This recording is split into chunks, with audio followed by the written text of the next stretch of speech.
बिस्मिल्लाहिर्रहमानिर्रहीम। अस्सलाम वालेकुम। मेरा नाम है जावेद। हाजिर हूँ आज एक नई रेसिपी के साथ। आज की जो रेसिपी है वो है दाल तड़का, जो बहुत ही मज़े की बनती है और झटपट तैयार हो जाती है।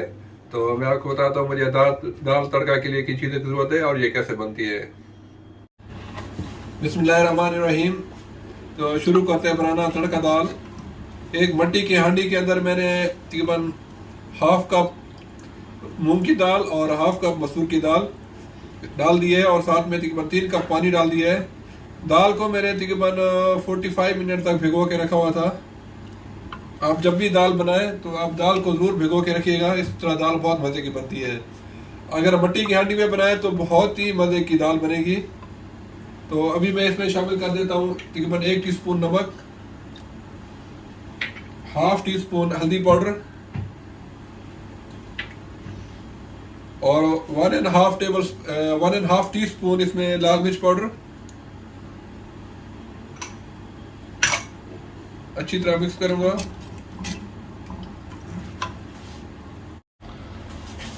और साथ ही शामिल कर दूंगा मैं 2 जवे लहसुन के साबित और एक दरमियाने साइज का टमाटो, एक छोटा सा प्याज, उसको बहुत बारीक चॉप करके। आप इस तरीके से दाल को बनाएं, आपकी दाल इतनी मज़े की बनेगी। और साथ ही तकरीबन हाफ टेबल स्पून घी या ऑयल। अभी मैं इसको ढक के पकाऊंगा तकरीबन 40 to 45 मिनट तक। जब दाल बिल्कुल अच्छी तरह गल जाए फिर इसको मैं एक अच्छा सा तड़का लगाऊंगा। अल्हम्दुलिल्लाह दाल काफ़ी गल गई है। इसको तकरीबन मैंने 45 मिनट तक पकाया है और इसको मैंने घोट लिया है अच्छी तरीके से। तो अभी मैं इसमें शामिल करूंगा थोड़ा सा हरा धनिया,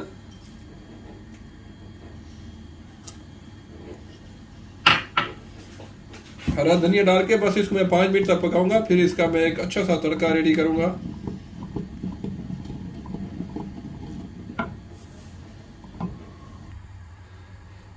अभी मैं तड़का तैयार कर लेता हूँ। एक फ्राई पैन के अंदर मैंने तकरीबन 2 टेबल स्पून घी को गर्म कर लिया है।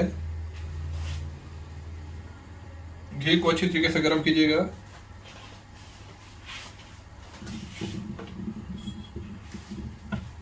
काट लिया है।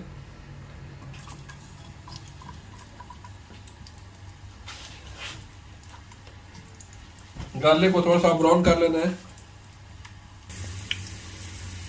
लहसुन ब्राउन हो गया तो अभी इसमें शामिल करूंगा 4 से 5 सूखी वाली लाल मिर्च, थोड़ा सा कड़ी पत्ता, कोई 7 से 8 पत्ते और तकरीबन 1 टीस्पून सफ़ेद जीरा। तो अलहमदुलिल्लाह ये तड़का रेडी हो गया। तो अभी इसको दाल में शामिल करते हैं।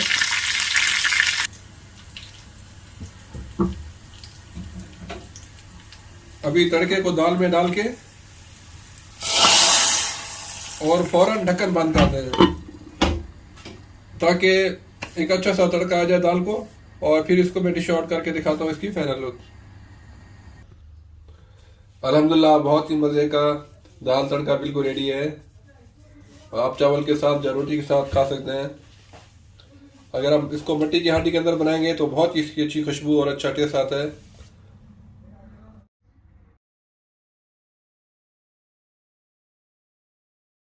उम्मीद है आप लोगों को दाल तड़का की रेसिपी पसंद आई होगी। अगर पसंद आई है तो प्लीज़ मेरे चैनल को सब्सक्राइब कर दीजिएगा। इंशाल्लाह जल्द मिलूंगा एक नई रेसिपी के साथ। तब तक के लिए खुदा हाफिज़।